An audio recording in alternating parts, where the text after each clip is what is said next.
All right, let's start week 10 off with a bang. Let's talk about the injury report. Let's get that out of the way first, actually. I'm going to run through them again. These are some of the most notable ones.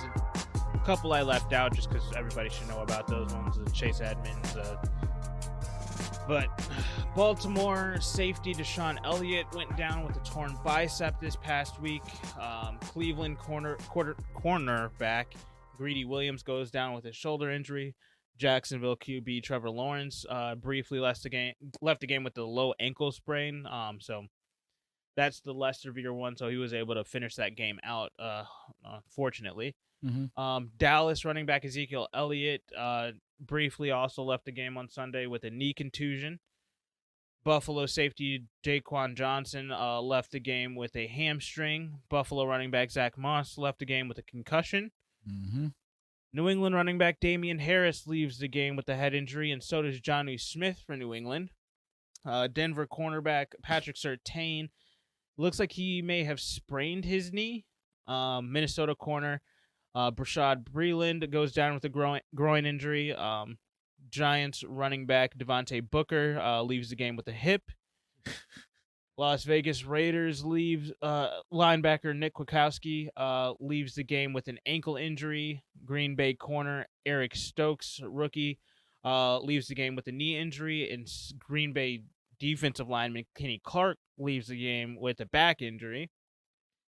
San Francisco offensive tackle Mike McGlinchey leaves the game with a knee. Arizona, again, Chase Edmonds leaves the game with an ankle injury. And Darius Slay, Philadelphia corner, leaves the game with a hamstring injury. So some notable guys go down last week. Hopefully a few of those guys will definitely be ready to go for next week. Mm-hmm. One I'm most concerned about with that one is Patrick Surtain. For Denver, honestly, that knee sprain, it looked nasty. I don't know if that's going to be more severe. If there's any other structural damage that might he might be involved. out for a few weeks. I wouldn't be surprised if they put him on IR for a few weeks, and just to get him back healthy, and even to see if they're making a push for the playoffs. So that's true. Also, Brashad Breeland as well, groin injury.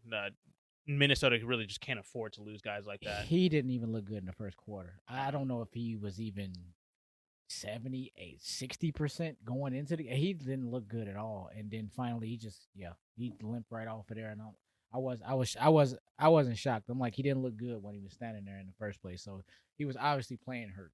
So yeah, like literally hurt. Like shouldn't even really be out there. But which left me baffled, which is obvious. I mean, Minnesota must be very light in the secondary because they kept trying to bring him back out there till you just couldn't go out there anymore. Yeah. So anyway, I got to witness that one. So that was one I particularly was looking at, specifically. So, and of course, my poor Bears didn't supposed to get this guy. He could have saved him. Could have saved him. Could have been in Pittsburgh. Oh my God. Could have been in Pittsburgh winning the game. True. Let's talk some Week 10 headlines. Let's start with OBJ. Is supposed to be on the move right now, but still unsigned. As of 3:20, I guess it was supposed to be 3:20 Central Time, not Eastern, because it finally says that he is cleared through waivers, so he is now an unrestricted free agent, can go wherever, but we still don't have Odell Beckham on a new team, so that is a storyline. I think after an hour and a half, I mean, he's got to have his short list of teams that he wants to discuss with, and his agent should have been in contact with him before this had even passed and to talk contract negotiations. What is going on? Your guess is as good as mine. Did you hear the report that he actually was considering Seattle? Yeah, I mean, I think he just wants to go with the quarterback that he knows is there's no question about the quarterback. No matter how you feel about Baker Mayfield, mm-hmm. no matter how you feel about Eli Manning, there was always questions about those guys. I think he wants to go with a bona fide, this guy is there is no question that this quarterback can be successful, mm-hmm. and that this quarterback can produce offense. And can run an offense. I don't have an issue with even the report. It was confusing when they say, well, Odell Beckham is looking for a contender. By That the is way, the question. Yeah. then they go into the Seattle thing. I'm like, okay, Because I don't think the contender is really the thing. I think he's looking to be the star. got it. So I think that's the difference. Okay, I'm not saying that you won't make that Odell Beckham won't make Seattle a contender. It's just that's not the weapon that they need. They need offensive line help. They need running back help. They need defensive help. Another they need everything but a receiver. yeah, another wide receiver I don't think is going to solve your it can issues. help. Don't get me wrong, but man, y'all got a lot of a wide receiver like Odell can mask a lot of things, but I don't think it masks the offensive line issues that Seattle has. So it's not the place that I want to see him go. Obviously, I'm biased. I want him in Chicago, but I don't. That's never saying, gonna happen. I don't even know. This is again like, will that even be a good fit for him? I understand they were like, man, him with Russell Wilson, that's great. Yeah, you still have Tyler Lockett and DK Metcalf, and I'm like, okay, is he eating into DK Metcalf shares? Because I'm like, if he's doing that, don't like that. What is the success of the team in the first place? You don't. I don't think he would be eating into DK Metcalf shares. I think he would be taken away from Tyler Lockett in that case. After that money that they paid this guy, I don't. Yeah. It just. I don't agree. I don't agree. Right, with right. It. That's what I was saying. I was confused. Like, okay, I understand you want to pick him up, great, but when he's talking about I'm looking for a contender, or even if he didn't say that, is that not what you're looking for anyway? But the other guys that have been mentioned in like a Buffalo, a Kansas City, a Tampa Bay, even for that matter, like there's definitely contenders that he can go to. But most contenders already have a solid receiving core, so I would suspect that maybe he's not looking for a contender for this season. Maybe he's looking for that young up and coming team that he can go to that is in that position where they're literally just a couple of pieces away, whereas they've got the offensive line intact already, or they have the ability to get the offensive line intact this upcoming offseason. They've got most of their defensive weapons already. They've got their quarterback in place. Obviously, that's going to be the number one thing. They already got a running game in place as well. So I think that might be the best option and the best route for him to go. As long as that team has a quarterback that is without question a good quarterback. I only see two teams that hit that criteria right now. What's up? They're both in the AFC. The first one is being Baltimore. Yeah, oh God, yes. Which makes no sense to me right now. I don't want to see that ever, but I'm just going to take a crack at it. I think the other one is the Colts. Absolutely. And the way you were saying, I'm like, my God, that's the Colts.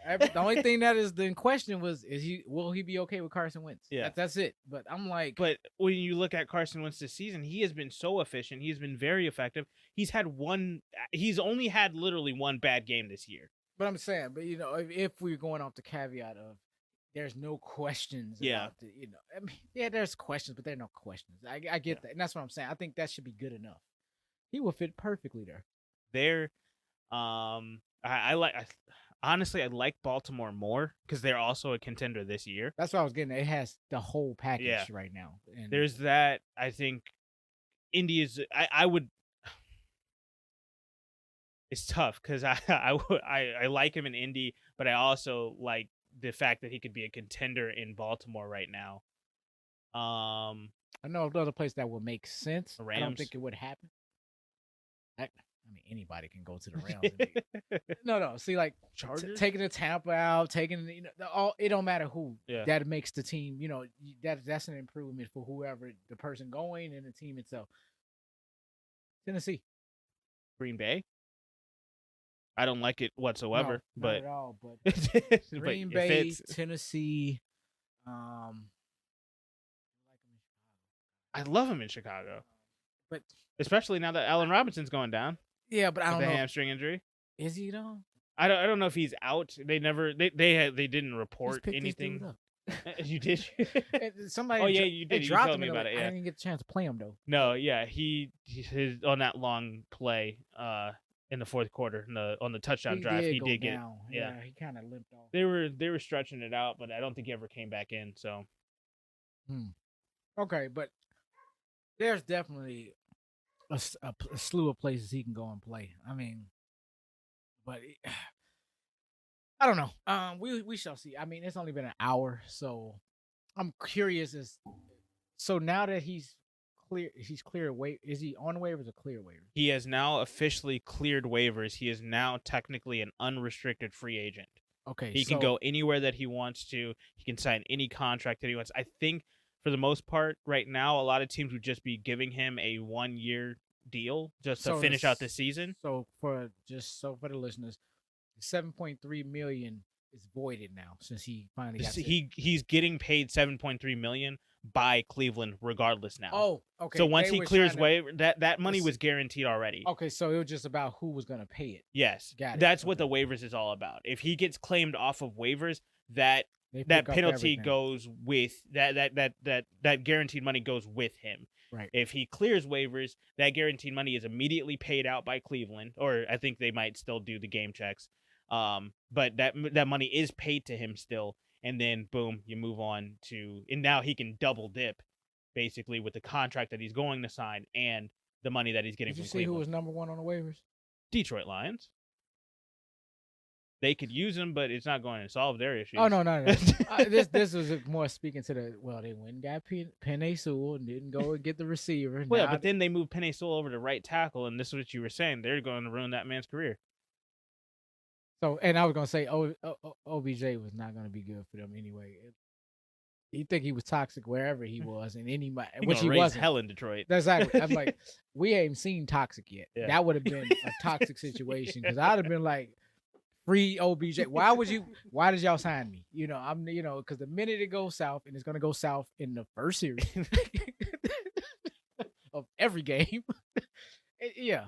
I was like, wow. But I guess I was saying that to myself, like, damn, I never thought I'd see the day when even Detroit passes up on somebody. I'm like, well, I don't think Detroit passed up on him. I think they saw him on waivers. It was like, hey, whoever Odell Beckham's agent is, and literally they give him a call. He picks up the phone and is like, no. And just straight up hangs up the phone. Don't waste your time. You're just going to be paying me $7.3 million to sit. You probably won't even dress. It's just like, oh, gosh.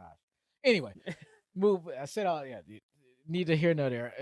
I just thought it was interesting that he actually cleared. I thought there was gonna be some desperate team that was gonna just like. Well, Chicago was 10 in the waivers, and if the claim process goes, they don't have any more cap room though. I mean, I know that for certain. They don't have $7 million just sitting around. I mean, we can cut some of the fat on this team. I was about to say we can cut a couple. We can cut 5 people and won't even bat an eyelash. I'm like, dude, I didn't even know you was on the team. Anyway. Yeah, you did not contribute. Hey, Ryan, Nall, you can. Number 1 to get up out of here, buddy. You gotta go. Oh wow, that was not scripted, everybody. No, not at all. Because I mean, you seen what I seen. I mean, even the special teams. It's just this dude has no freaking value to the team whatsoever. Honestly, they could cut. I'm not going to get into it too much, but Kendall Vildor, you can go, bud. Yeah. You can walk. I talked to you about it last night. Yeah. I already told my thoughts on that. I didn't like it. No, anyway. But OBJ should be he got to find a spot soon. I will be shocked if by 4:00. What you mean? Cuz can they sign him after 4:00 or does it matter? I think they can sign him whenever. Whenever now? Okay. So then I would be shocked by the end of the day he doesn't have a new team. I'm just gonna go out there and just throw my hat in the bag. I mean, Kansas City, please. Just my only issue. I with understand. Kansas City they're not gonna fix the defense. So I'm just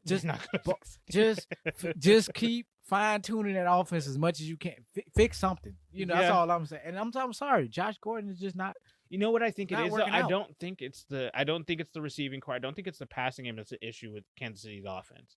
I think surprisingly, it's the offensive line. It has not gelled. And I understand they're in their first year. And usually it's going to take a lot of time. And with the defense playing the way they're playing, it's almost in reverse. They having to keep that offense on the field for a very long time. And that's just – and this pass blocking stuff, man, I'm like, man, I don't care what offensive line you are. And when I used to watch the Dallas Cowboys back in the 90s with that Pro Bowl offensive line, Hall of Fame offensive line, they aired it out, but they did not air it out like you think it is. They gave you a steady dose of running, and hell, Emmitt Smith has made a career based on that, and that's neither here nor there. But my point being is they ran the ball quite a bit, and Kansas City has made an effort in the last 2 weeks to run more, but which makes no sense. And I never get into Kansas City takes when we talk about Kansas City because I was like, I don't even know where to start because I'm having Yeah. some issues with them right now. But they want to commit to the run completely with Darrell Williams. CEH comes back. They want to go super heavy pass and dink and dunk him here and there. And I'm just like, that don't work. I think And what it's they a need to problem. do, they need to get the offensive line going early by getting the run game going early, because then they're going out hitting those defensive linemen in the face instead of waiting to get absolutely decimated True. by those guys screaming down and just smashing into them. And this is to Andy Reid. All of your home run plays are all pass plays. You have no home run play. He just doesn't. I mean, in this, Which is fine. You don't need it. What you need is you need to be need it average. now. No, I don't think you do. What I think you need to do is make sure that you have a run game that you can get between Darrell Williams and CEH. You can get them to 100 yards per game, averaging 4 yards a carry. So that's saying 25 run plays a game between the two of them, split it up evenly, 13-12. Go ahead and just run the ball, but you have to make a run scheme that gets them 4 yards of play to keep them on schedule, and then boom, you can do whatever pass play concept you want to out of that. And you have the receivers to do it because you have the vertical threat in Travis Kelce. You have the deep bomb threat in both Hill and Pringle. Hill and Pringle. You've got to me I like Pringle as a slot consistent mid-range guy. I like him in that position. But you also have Josh Gordon. Get him freaking involved. Where is Josh Gordon's package at? I don't know why he's not playing a Y. I don't understand that. And like every time I look at the standings, I mean, I watch the games, but I never notice when he's actually out there. You want to know why I think he's not playing the Y? Why is that? I think they're making Travis Kelce the Y. And now you see, and he has regressed in his stats as well. I don't know what the scheme. I think they've just been trying. Maybe the defenses have been playing Kansas City differently to try to make a concerted effort to stop Kelce finally after 3 seasons. And that's fine.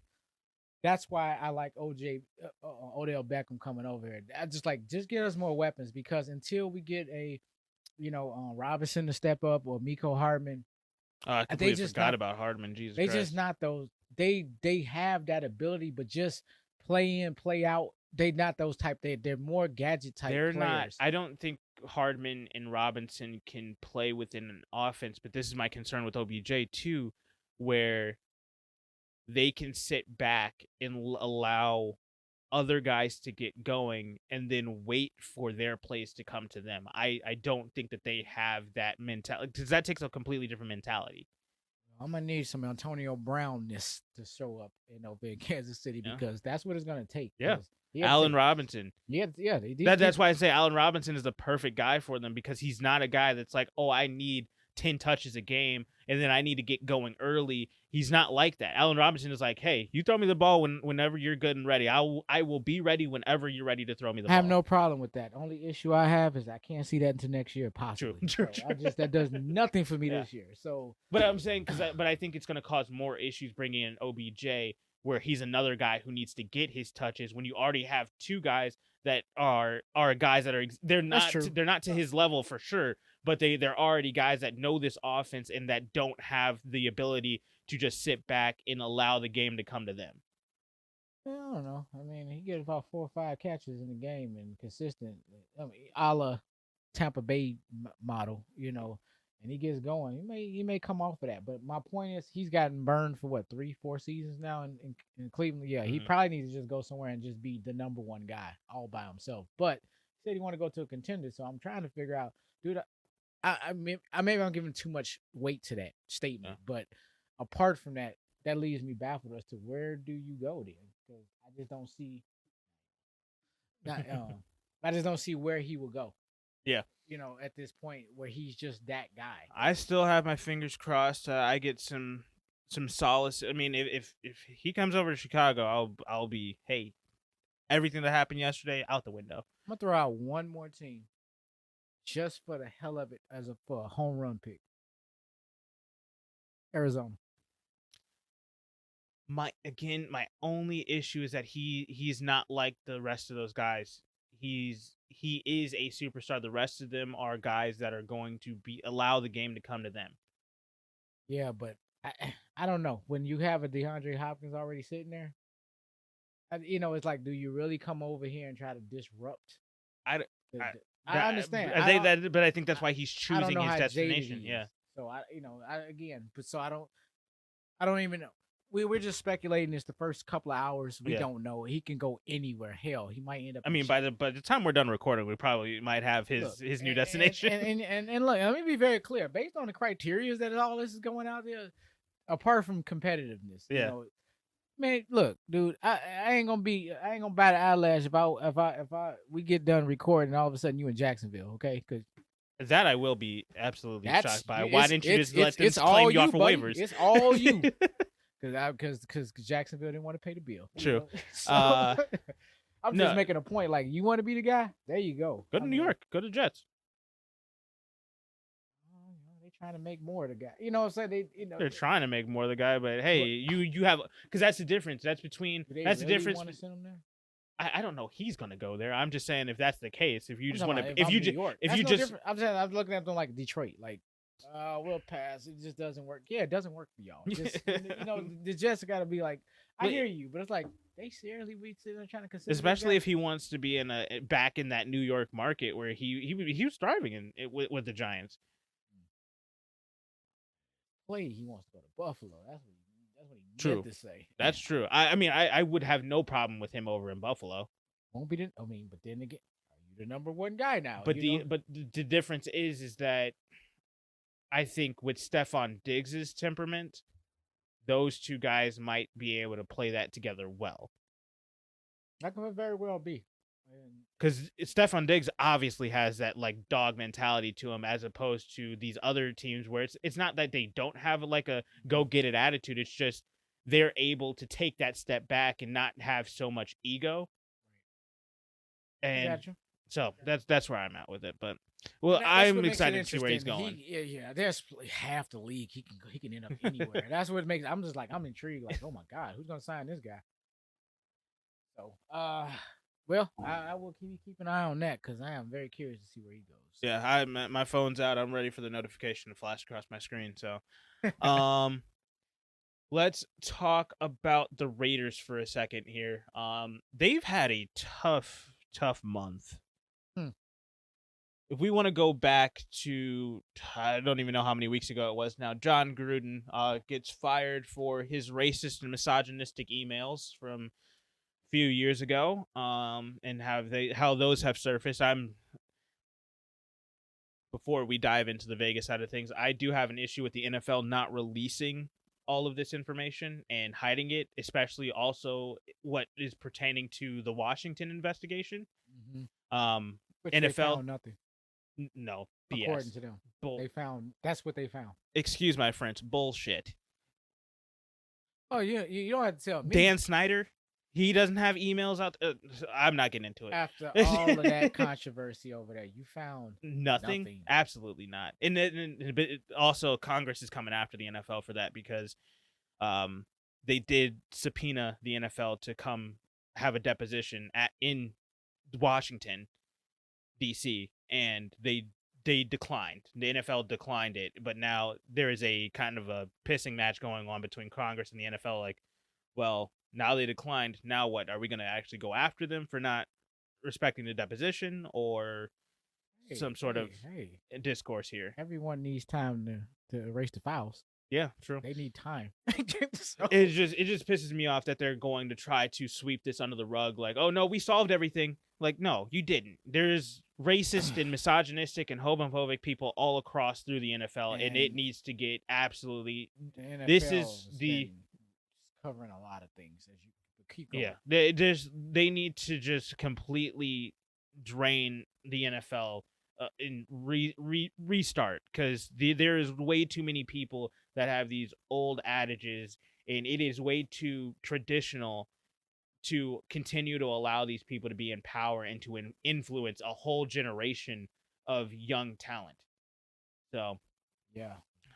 I don't want to get too far into that, but that's just I have an issue with the NFL. What they said that they found nothing and that they're not going to have a full report to the public about what they found in their investigation.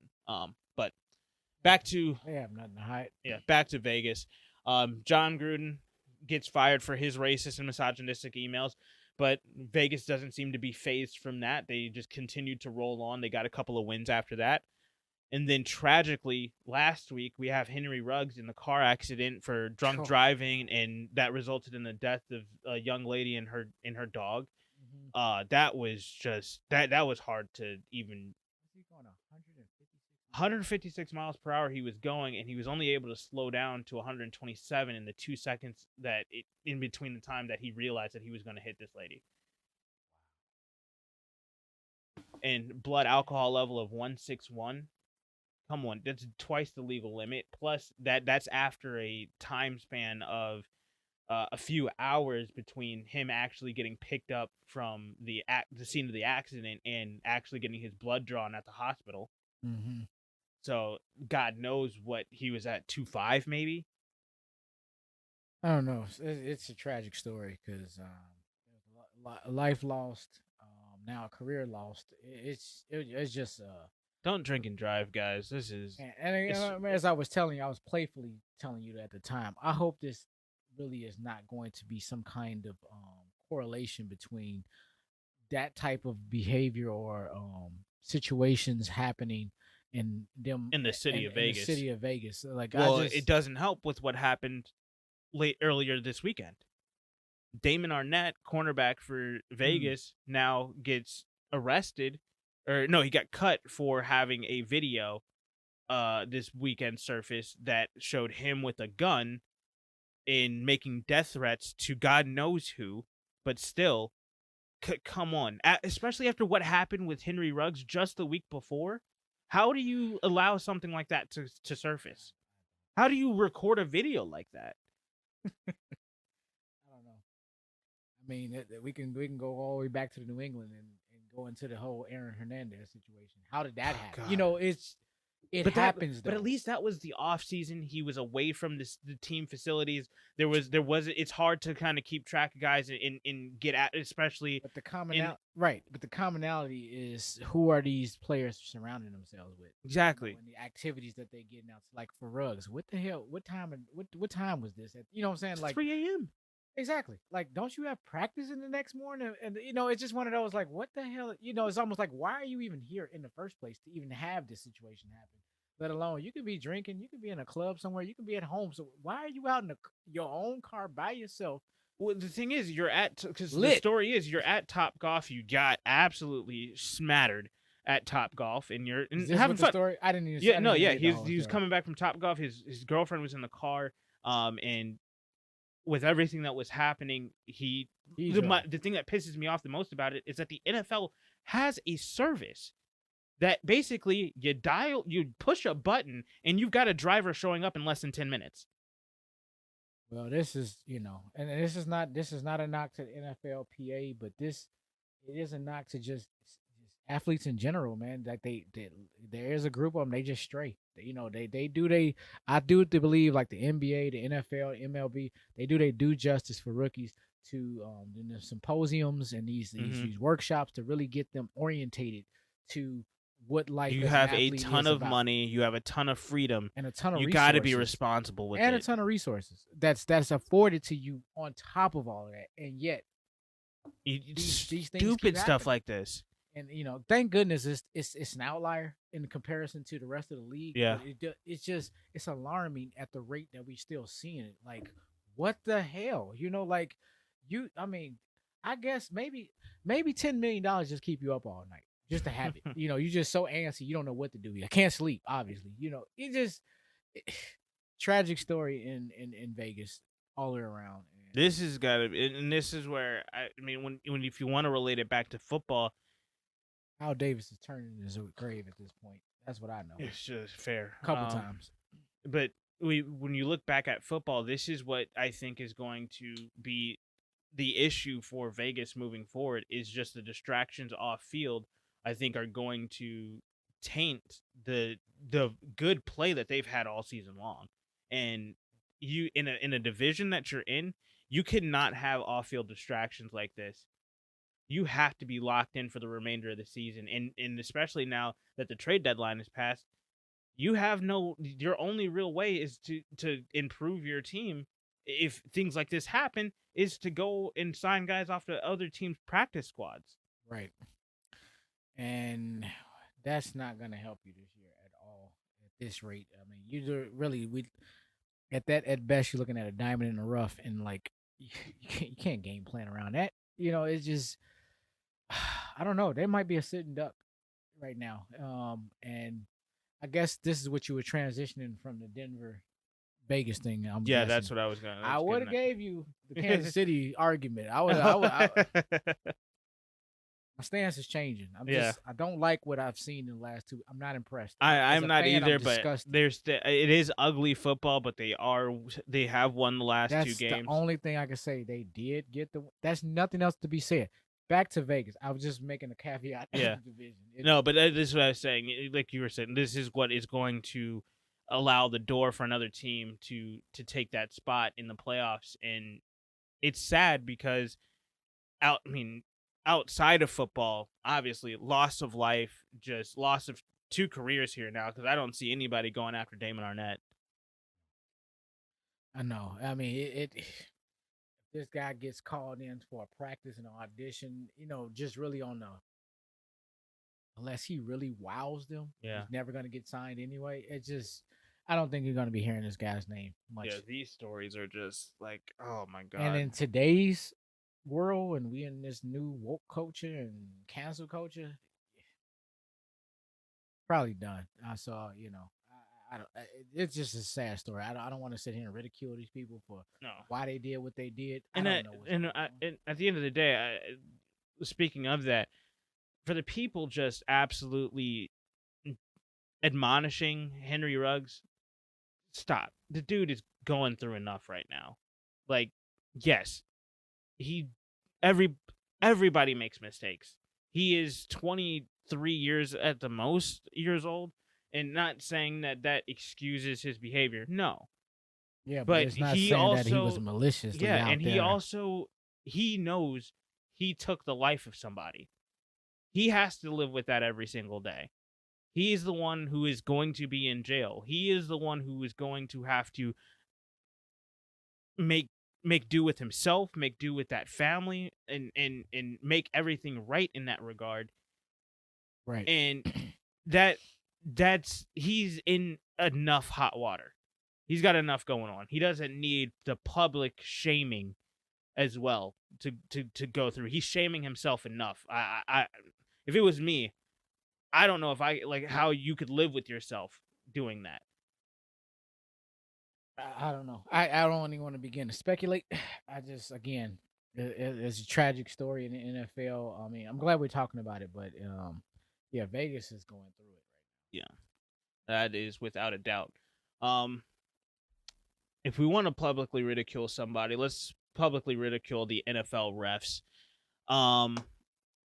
I have a solution to fix this ref problem in the NFL. Now, this is all in light of Monday Night Football. Yep. So I mean, if you've listened to our last show, you already know how I feel. But how do you feel? Stop it. But I think there's a very clear way of how we fix this situation, and I'm going to, if you'll let me get on my soapbox for just 3-4 minutes here. Less than that, probably, I can run through this.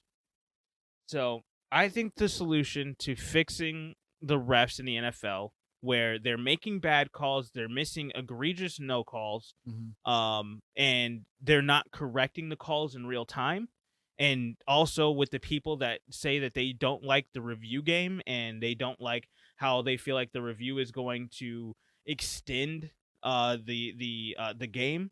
Mm-hmm. I have the perfect solution for all of this. Okay. Step 1.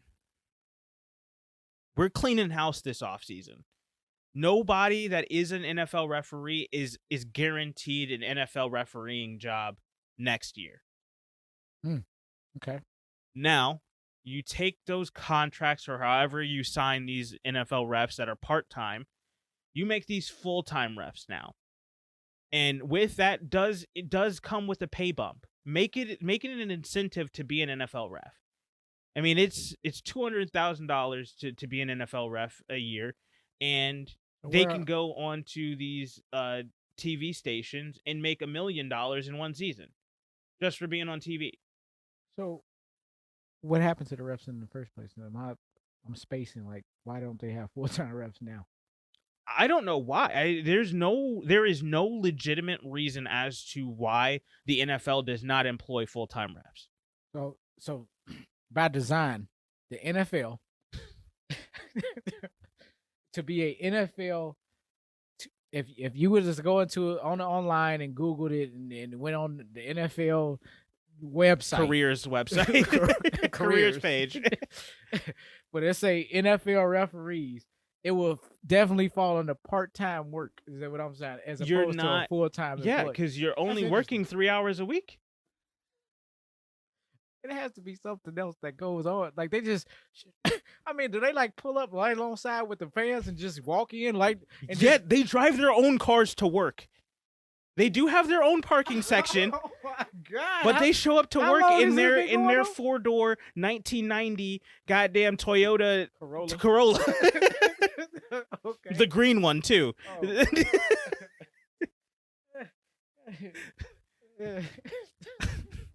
Never mind. So that's the first problem, that these refs are part-time. But so that is step one. You clean house.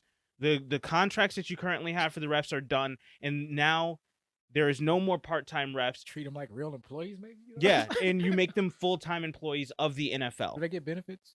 I don't know. I have no idea. Silly Probably not. Honestly, I'm sure don't get any benefits. We have no guarantees. You know, you're on call. You know, like no injury guarantees if you're running down the field trying to chase Tyreek Hill and you pull a hammy. If I call you at 10:30 on Saturday and I need you to be, and you live in Maine and I need you over here in California, I'm just saying you gotta take it. You're gonna have to take a red eye.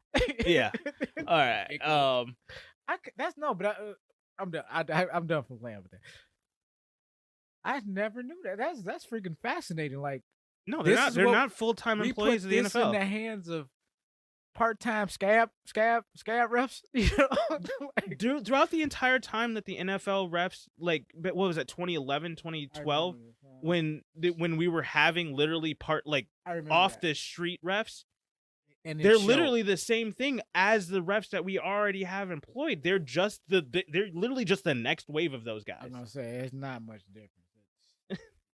Last night, I mean, I'm saying, look, y'all need to really analytically go back and watch the Bears Steelers game from Monday night. That was yesterday. I'm serious. If anybody dissect it, just look at it from a strict football X's and O's standpoint. Start with the 17 flags that were thrown. Watch those plays to start, and then go back and scan through the second half of that game, and you will see the egregious no calls. But that's neither here nor there. Let me be clear. I'm not saying that there should be no penalties, but you're gonna walk away understanding something was not right about this game. That's all I want to say. It. Back to the refs. So yes, full-time refs is going to have to be a thing. And I think that the way that you also, because the reason why I think full-time refs is a big thing is because during the off season, the way that like I said, no referee that currently has a job is guaranteed to have a job coming into next year. The reason for that is I think every ref that gets hired needs to go through a test in the off season, and they also need to go through a rigorous training program throughout the off season to guarantee that calls are being the games are being officiated in real time to the best of anybody's ability. You need to continuously all year round be training the refs, in whether it's throughout from week to week, whether it's throughout the off season, whether it's during the preseason, doesn't matter. These refs need to be trained on situational football where a call should be made, a call should not be made, and also part-time refs I don't think should ever have the ability to make a subjective call in games that are this important.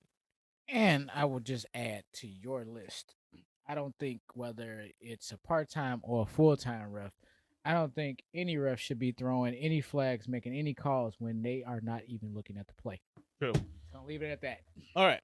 So that is step one. And to hire the refs, like I said, you have to go through a testing program and pass that test to a reasonable degree to be able to be considered to be an NFL ref.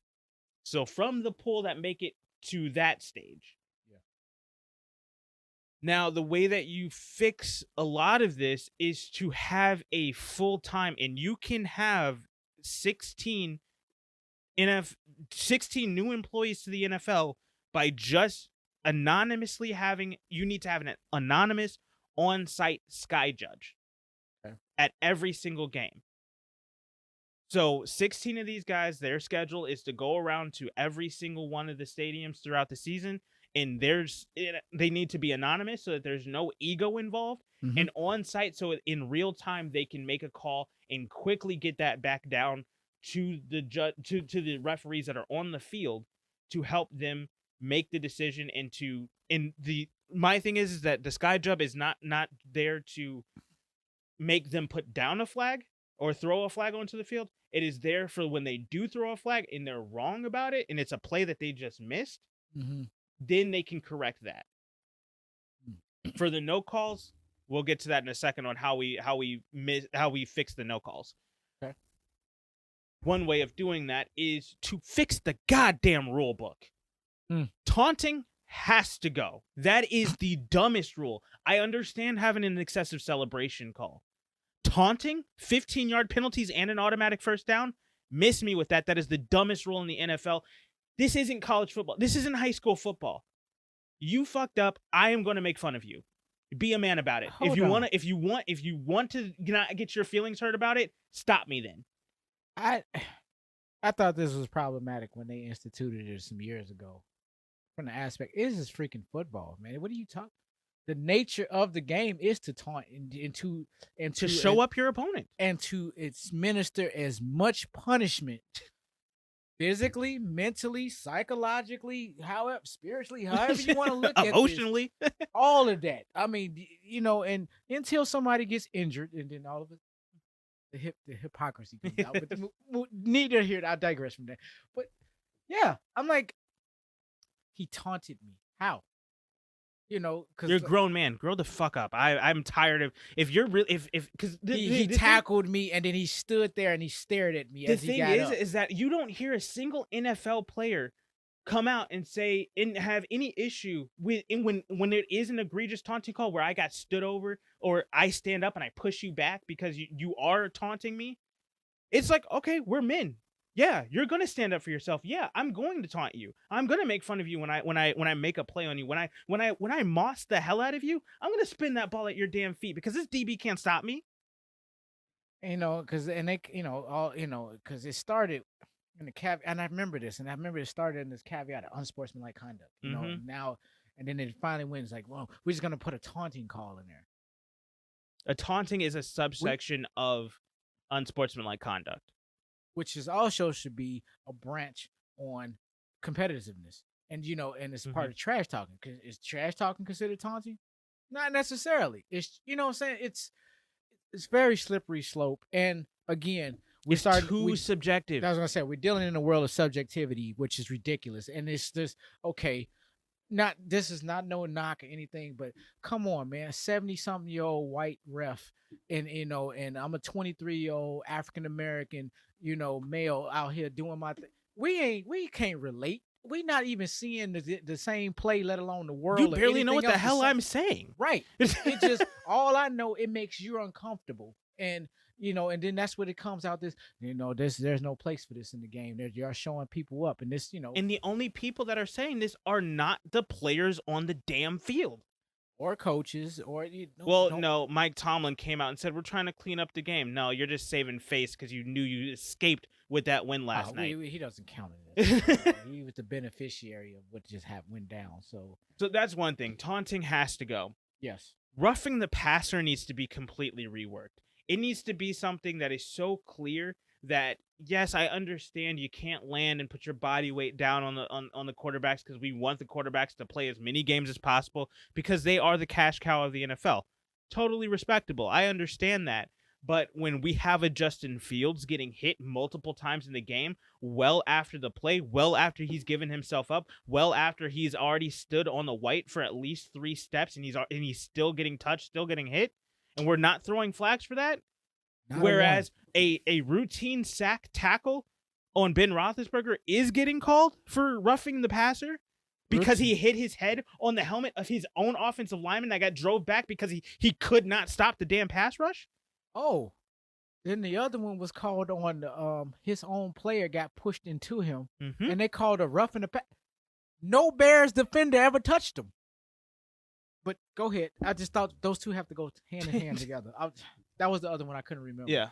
Yeah. No, I get what you're saying. And when you have plays like that are so egregious on one side, where you know what this is where Justin Fields could have seriously gotten injured on 2 separate plays on the same drive last night. Yeah. And then you have 2 that were Ben Roethlisberger was barely physically shaken in that on those 2 plays. Yeah. And he's getting those calls, but Justin Fields isn't. Come on. This is a stinging reminder of going through catch no catch nonsense.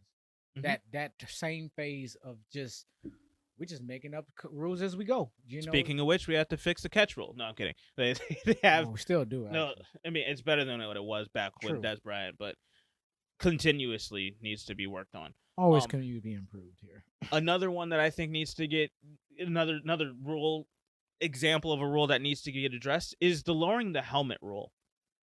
Because my issue with the lowering the helmet rule is I understand it from the defensive perspective. You can't lower and use the crown of your helmet as a weapon to absolutely lay out these running backs that already have a short lifespan in the NFL. Mm-hmm. But hey, Mr. Running Back, you can't do it back to the defender either. Not supposed to. They made a rule. I knew this rule was going to go back. It's basically went back to where they started. Mm-hmm. It is going to be called subjectively. It's not even being called subjectively. It's only being called on the defensive player if the defensive player lowers his head. But the second that a running back does it to him in the open field, where a much smaller corner is trying to tackle a stockier power running back in the open field, he lowers his head straight down right there, straight into the face mask, that's causing concussions, that's causing shoulder injuries, that's causing neck injuries, that specifically needs to start being called on the offense as well. They can't. And this was the problem when they originally did it. It was like a rusher doesn't even normally, they don't run upright like that without they'll get killed. And I remember the first year they brought that rule out, it may have lasted 2 weeks where they were trying to call it. And remember it. It really only lasted 1 week. Okay, see, I'm being generous. Because they did it 1 week. It was called specifically offensive guys were getting hit with it hard, and they were like, "God damn, we're gonna have to change the way that we run." Not gonna have any running backs. But then the next week, it was literally like half of the calls started going back straight against the defense, and you're like, "The hell am I supposed to do with this?" Now, you're shocked they even call it at this point except from the offensive side, because I'm saying I understand why they not calling it. What I don't understand is why they made the rule in the first place. A runner cannot run upright in the NFL. What pisses me off is that you got a defensive player trying and launching to go make the play with his head up, doing everything that he can, and then the running back lowers his head and he initiates the contact with the crown of his helmet, and then all of a sudden you see a flag come out. You're like, oh, they finally got him for it. That you can't do that, and then they call it on the defense. It's like I did everything that I could. Their problem is they went a little bit too far. They went further than they needed to go when they wanted to try to overly define targeting. Mm-hmm. Leave it at targeting. You know what targeting looks like. Everything else, that's just football. That's incidental contact. That's why they have helmets, because the helmets are going to clash with another person's helmet at some point. That is the nature of the damn game. If not, take helmets away. There won't be any headshots because no one would have any reasons. You know what I'm saying? Outside of somebody jumped on a pile or something like that. Yeah. But my point is, put the leather helmets back on. I've never seen them days, but my point being is, I don't remember Who is his name? Oh my god, one of these old timey guys. Bart Starr, March Star. It came and went Sid again. Luckman. Sid Luckman. Yeah. It's the Sid Luckmans and all this. Yeah, I'm just saying with the leather helmet. You don't watch them walking. I don't remember them getting carried off in the old black and white films with the projectors, and they getting carried off and concussed and all this other stuff. Man, They're still playing concussed. That's what was happening back then. were they? Yeah. Okay, I don't know. No more than they playing. They've been playing like that in the 90s and the 80s and the 2000s. they're doing it now. You know, I mean, I'm pretty sure unless somebody you had a concussion yesterday that was still I was playing. gonna say, unless you really getting your bell rung, you know, you ain't coming out the game anyway. So Yeah. I'm like, yeah. Anyway, All right. I agree with you on that one. So things like that, I think they need to rework quite a few of these rules to make things less subjective, make it more clear cut for these refs, and make it again, making it easier on the refs to make the right call in real time quickly. But then also, again, like I said, an anonymous sky judge, on-site sky judge, is going to work wonders for this, because then they can also they have final say. Sky judge gets final say with it. So you throw the flag. If they want to step in and you said, yeah, we're going to call holding on this one, we're going to have a quick conference, 5 seconds. Yep, I saw holding. They can buzz down and they can just listen in to what the refs are discussing before they make the call. And then if they need to, they can just hit a button and say, hey, I'm looking at the play right now. No, that play against Chicago, the tight end box play, that no, it's on the edge. It's too close. That's not a real no. And he didn't even make contact. We're not calling that. Move on. That's a touchdown. They couldn't even sit down on the field and review it. Yeah, that's what I'm saying. That they would be able to say, nope, that's a touchdown. Just move on, or we're going on. Pick up the flag, and we'll go on the next one. And the reason why I think that the anonymity of the sky judge would be so beneficial is because then it takes the ego pressure off the refs that are on the field to be like, well, it's not that we have to back them on every call that they make. Mm-hmm. No, we're just trying to get the call right. We understand that human error is a thing. You're not going to get every call right, and that's perfectly fine. When it comes down to it, you're missing this little piece. You thought you saw contact. It looked like there was contact on that, but on replay, clearly there wasn't contact. That's not the call we're going to make. We're not going to let that decide this game. Move on. Boom. Now, if somebody's mad about it, a fan base is mad about it, you're mad at the omniscient sky judge. You're not mad at the referees on the field. Right. So that solves that issue right there. And we can get very quick responses there. You can get the correct call. You can make sure that everything is right, and you can do it efficiently and quickly without slowing down the game. Last thing, when I think this is the most important thing to getting this right, there needs to be a full ref report on Tuesday morning every single week. For one, you keep the grading system so that these referees and these different crews can get graded on how their performance was the week before, and that will determine who gets the Super Bowl and who gets the playoff games and all that stuff. But then I want an expansive report that explains some of the calls that were kind of questionable in the game. Get a specific clarifying correction on why this guy judge overturned this call and why he didn't overturn that one. And then on top of that, I think there needs to be a fining system for refs. And I have a perfect one. The fining system is not for it's for excessive bad calls that are not corrected by the sky judge.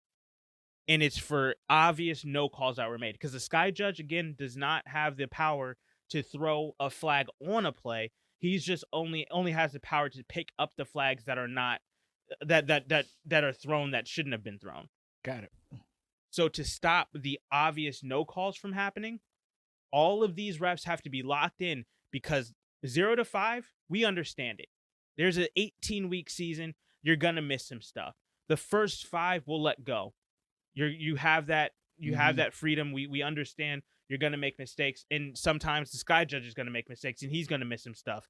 That's not on you. We'll move on. 6 to 10, $5K after the season. You're fined. Hey, come on, dude. We got to be better about this. 11 to 15, $10K. We have to be making these calls correct. We cannot be controlling the outcome of the game. 16 to 19, $15K. 20 plus, $20K. We cannot, and that should, once you get to the 16 and 19 and the 20 plus, those are when it's the fine and the suspensions. Because we cannot have refs dictating the outcome of the game. You're a full-time ref. You're getting paid more on top of this. So we're going to hold you accountable to do your damn job. We're going to compensate you for it, but you're going to do your damn job. I like it. Well, I hope you blog that to the NFLPA or something. Try to slide that under the radar and get somebody make that a talking point for somebody down there. They need to do something. That's a pretty elaborate. I came up with a full plan. I think this solves everything. It makes sure that the game stays efficient. It makes sure that the game still stays under 3 hours and 30 minutes, even with overtime sometimes. And it makes sure that you get the calls correct. It makes sure that you hold the refs accountable. And it makes sure that the refs have an incentive to make the right call. And that they're not being admonished for no calls or bad calls because it can be corrected by an anonymous sky judge. Got it. Because, yes, again, I understand. We're humans. You're going to make mistakes. But we also have to we're humans. We should have the ability to correct our mistakes and get a second chance to make the right call. Right. I agree. NFL, I hope y'all are. Hope they take this Let game. me know what you guys think about it, because I feel like there's no issues with this. Like, no, come poke some holes in it. Please comment on this one. Definitely about these refs. Let's have a conversation seriously, because I would like to further this conversation, because this is not going anywhere anytime soon. So, and this is not, unfortunately, not going to be the last time we've seen this. Hopefully, it's the last time we see it in Chicago. But I think everybody needs to be aware of this, because at some point this is going to affect your team. Yeah. At some point. And might not be today. It might not be next week. It might not be until next year. But your team will be affected by bad ref performances. Got it. Yeah. Okay. So, yeah. Did we? Was my whole soliloquy there? Did we get a report on OBJ?